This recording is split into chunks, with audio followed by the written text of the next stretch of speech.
loophole allowing hundreds of thousands of dollars in free money to be dispensed from machines across the country. And you won't believe how easily it happens. I'm sure there are thousands of loopholes out there.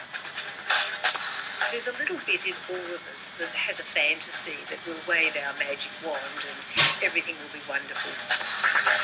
Imagine overdrawing $200 from your maxed out credit card and your bank doesn't notice. You do it again and you get away with it.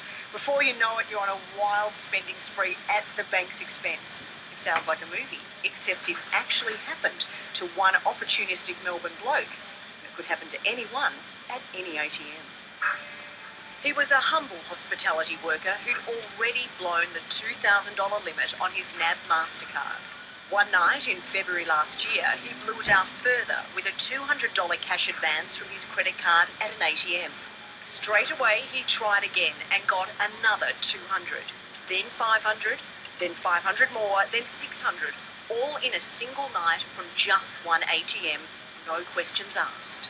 He'd stumbled across the ultimate money-for-nothing scam, access to hundreds of thousands of dollars via ATMs.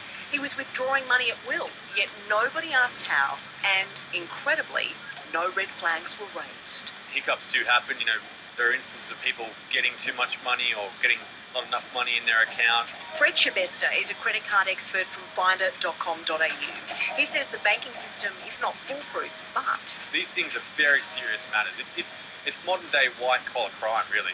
But the 29-year-old was living in a fantasy land. Despite his $2,000 credit limit, the NAB has confirmed over a couple of heady months he blew $250,000.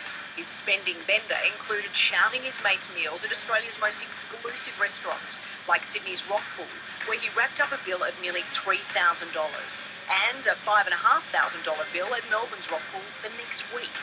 Well over $4,000 at Grossi Florentino soon after.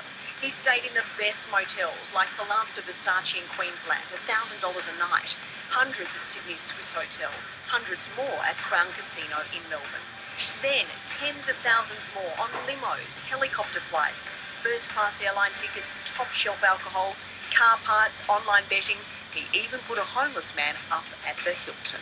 After 4 months, the party was over, the day the ATM ate his credit card. Even though the bank never came knocking, did he honestly think he'd get away with it? Well, he confesses he felt like he was in a movie and he just couldn't stop. It was like a terrible addiction. But now he knows his time's up, and that's why he's come forward to a current affair. He claims he doesn't want to appear on camera until he's told his boss and his mum. We all look at the wealthy and say, oh, they've got a wonderful lifestyle, and we forget that most of them worked very hard to get there and very hard to maintain what they have. Consulting psychologist Evelyn Field says, like many lottery winners, our lucky punter lost any sense of the money's worth. If it's suddenly there, it's not our money, it doesn't belong to us, that we need to say, this is not right, I don't feel comfortable, I know it's wrong, and I'm going to take steps to make sure I do the right thing.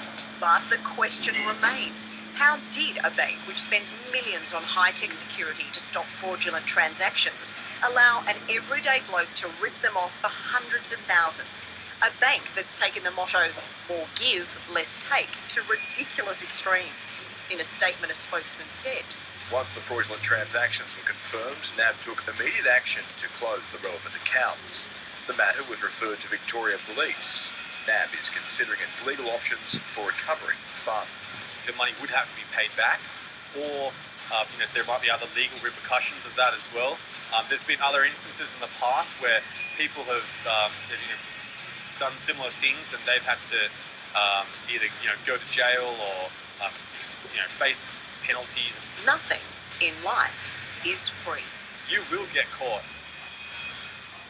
You will, and the NAB have told us they have now ensured that a similar fraud could not be carried out by any other individual.